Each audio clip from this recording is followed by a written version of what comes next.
Hi there, this is Mudassir and I welcome you to the first episode of Sunday का सवाल।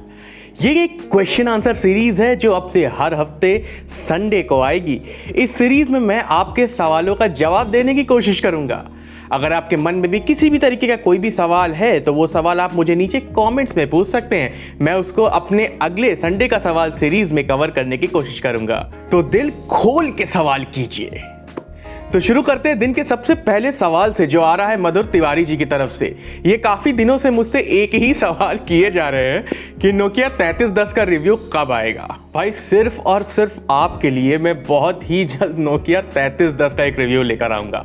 मैं अभी इस डिवाइस को ढूंढ रहा हूं। डिवाइस मिलते ही आपको प्रोज एंड कॉन्स के साथ एक पूरा रिव्यू मिल जाएगा और ये भी बताऊंगा कि इसमें सिम्बियन ओएस का अपडेट आएगा कि नहीं आएगा है। अगला सवाल आ रहा है क्षितिज नंदन रस्तोगी जी की तरफ से, जिन्होंने दो बहुत ही इंटरेस्टिंग बात पूछी है। पहली बात ये कि हम माइक्रो यूएसबी को हमेशा उल्टा क्यों लगाते हैं फोन में, और दूसरी बात ये जब फोन के डिस्प्ले के स्क्रीन की टेस्टिंग कंपनीज करती हैं तो वो बच जाता है, लेकिन जब नॉर्मल यूजर्स उसको यूज करते हैं तो वो टूट जाती है। तो ऐसा क्यों?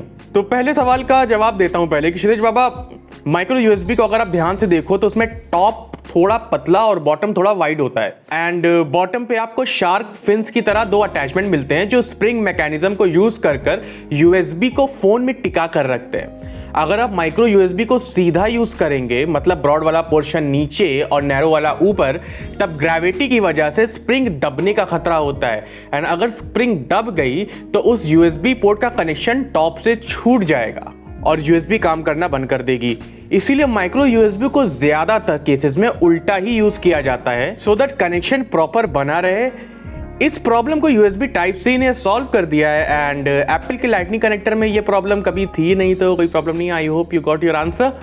एंड दूसरे सवाल का जवाब ये है कि कंपनीज को पता होता है कि उनके डिवाइस का ब्रेकिंग पॉइंट कहाँ पे है, तो वो कभी ब्रेकिंग पॉइंट तक अपने डिवाइस की टेस्टिंग नहीं करती हैं। एंड सेकंड चीज़ ये है कि वो जब भी किसी भी डिवाइस की किसी भी चीज़ की टेस्टिंग करती हैं तो वो हमेशा एक कंट्रोल्ड एंड आइडियल एनवायरनमेंट में करती हैं। वो कंट्रोल एंड आइडियल एनवायरनमेंट हमको रियलिटी में नहीं देखने को मिलता है। इसलिए जब भी कंपनीज किसी चीज़ की टेस्टिंग अपनी कंपनीज में करती हैं, अपने लोकेशन पे करती हैं, तो वो ब्रेक नहीं होती हैं, लेकिन जब हम उसको normal day to day use में यूज़ करते हैं तो वो टूट जाती है। जिसका परफेक्ट एग्जाम्पल आपके पास आता है सैमसंग गैलेक्सी फोल्ड जब रिलीज हुआ था तो उन्होंने उसके हिंज को कंपनीज में पता नहीं कितने लाख बार टेस्ट किया था, उसकी स्क्रीन को कितने लाख बार टेस्ट किया था, वो फेल नहीं हुई थी। लेकिन फ़ोन लॉन्च होने के एक हफ्ते के अंदर ही उसके हिंज मैकेनिज्म में भी दिक्कतें आ गई थी और स्क्रीन तो पूरी डैमेज हो गई थी। तो ये डिफरेंस होता है कंपनीज एंड नॉर्मल यूजर के टेस्टिंग में। अगला सवाल है गुरप्रीत चीमा जी का, जो पूछ रहे हैं कि ओप्पो वॉच हमको कब मिलेगी। कि ओप्पो वॉच को तो बहुत पहले रिवील कर दिया गया था, लेकिन रिसेंटली ये एफसीसी सर्टिफिकेशन पे देखी गई है। अब एफसीसी सर्टिफिकेशन के बाद ये यूरोपियन मार्केट में लॉन्च होगी, मे बी अगले मंथ तक। तो यूरोपियन मार्केट में लॉन्च होने के बाद फिर कंपनी हमको ये हिंट देगी कि वो इंडिया में लॉन्च करेगी भी कि नहीं करेगी, एंड करेगी तो कब लॉन्च करेगी। तो अभी कोई भी स्पेकुलेशन करना बिल्कुल गलत होगा कि कंपनी इसको लॉन्च करने ही वाली है। तो इसके रिगार्डिंग कोई भी न्यूज़ आएगी तो उस पर मैं एक वीडियो बनाकर आपको नोटिफाई कर दूंगा, तो उसके लिए स्टे ट्यून फॉर मोर। अगला सवाल आ रहा है शहबाज प्रिया से, जो पूछ रहे हैं कि नोकिया 5.1 प्लस में एंड्रॉयड 11 का अपडेट आएगा कि नहीं। देखिए शहबाज भाई, एंड्रॉयड 1 प्लेटफॉर्म पे जितने भी नोकिया के डिवाइसेस हैं, ठीक है, ये कंपनीज इनमें 2 साल तक का मेजर ओएस अपग्रेड्स देती हैं एंड 3 साल तक के आपको रेगुलर सिक्योरिटी पैच अपडेट्स मिलते हैं। अब बात करें नोकिया 5.1 प्लस की, तो ये ऑलरेडी नोकिया 8.1 के साथ लॉन्च हुआ था, मतलब ओरियो के साथ लॉन्च हुआ था, ठीक है। अब ओरियो के बाद ऑलरेडी इसको 2 मेजर ओएस अपडेट्स मिल चुके हैं, जो थी एंड्रॉयड 9 एंड एंड्रॉयड 10। तो अब आगे इसको अपडेट आई डोंट थिंक कि कोई मिलेगा, लेकिन रेगुलर सिक्योरिटी पैच अपडेट अभी भी इसको 1-2 साल तक मिलते रहेंगे। बट अगर नोकिया अपडेट दे दे तो इसमें कोई हैरानी वाली बात भी नहीं होगी। अब बात करते हैं कि क्या आप एंड्रॉयड 11 यूज़ कर पाएंगे कि नहीं। तो हाँ, आप इसको यूज़ कर सकते हैं। अगर कंपनी अपडेट नहीं भी दे रही है तो आप इसमें कस्टम रोम फ्लैश कर इसका पूरा इस्तेमाल कर सकते हैं। अगला सवाल है तंजील क्रिएशन से, जिन्होंने 2 सवाल पूछे हैं। पहला सवाल ये कि Galaxy forever and Galaxy assured के स्मार्टफोन का रियल प्राइस क्या है। देखिए, Galaxy forever and Galaxy assured ये स्मार्टफोन नहीं, पहली बात ये स्कीम्स हैं। इस स्कीम के अंदर आपको सैमसंग के फ्लैगशिप डिवाइसेस काफ़ी कम प्राइस में मिलेंगे, बशर्ते 2 कंडीशन है। या तो आप डिवाइस को सिर्फ 1 साल यूज़ करो या 3 साल के बाद लौटा दो। अगर सिर्फ 1 साल ही यूज़ करना चाह रहे हो तो आपको ये 60% ऑफ द कॉस्ट प्राइस में पड़ेगा, दैट टू अगर आप इसको EMI पे खरीदते हो तो। अगर आप दूसरी स्कीम के साथ जाते हो तो यहाँ पे आप अगर कोई भी फ्लैगशिप डिवाइस लेके उसको 3 महीने के बाद सैमसंग को फिर रिटर्न कर दे रहे हो तो आपको Samsung 70% of the cost price पहले 3 महीने के बाद रिटर्न कर देगी।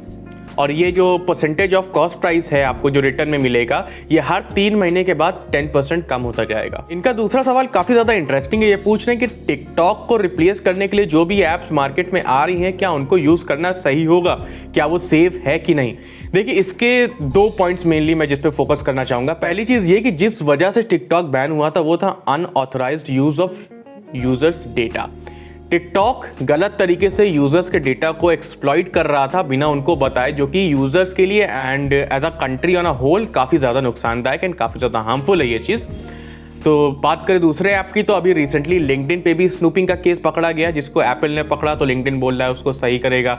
फिर गैजेट 360 ने 60 ऐप को टेस्ट किया, जिसमें बहुत सारी ऐप्स ऐसी मिली जो आपके डेटा को चोरी करती थी, जैसे कि आपका भीम हो गया, फ़ोन पे हो गया, चिंगारी हो गया, मतलब इस तरीके की ऐप्स भी आपका डेटा यूज़ करती हैं।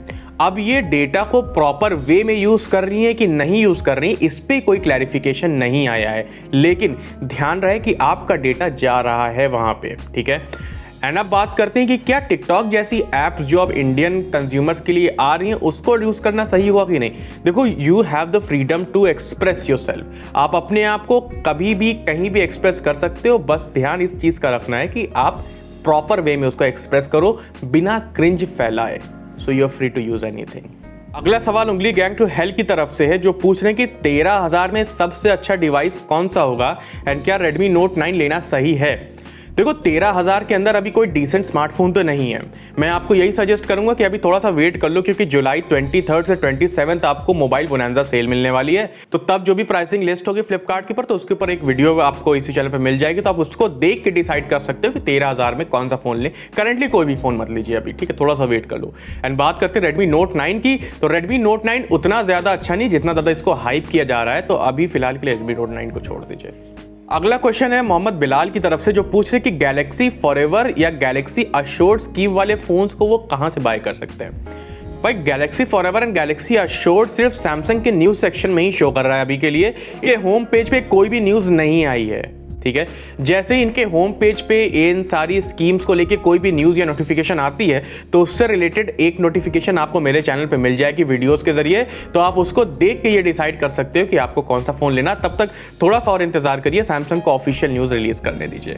तो आज की क्वेश्चन आंसर सीरीज में बस इतना ही। अगर आपके मन में भी किसी भी तरीके का कोई भी सवाल है तो आप मुझे नीचे कमेंट्स में पूछ सकते हैं। मैं उसको अपने संडे का सवाल के नेक्स्ट एपिसोड में आंसर करने की पूरी कोशिश करूंगा, तो दिल खोल के सवाल कीजिए। मैं मिलता हूं आपसे संडे का सवाल के नेक्स्ट एपिसोड में।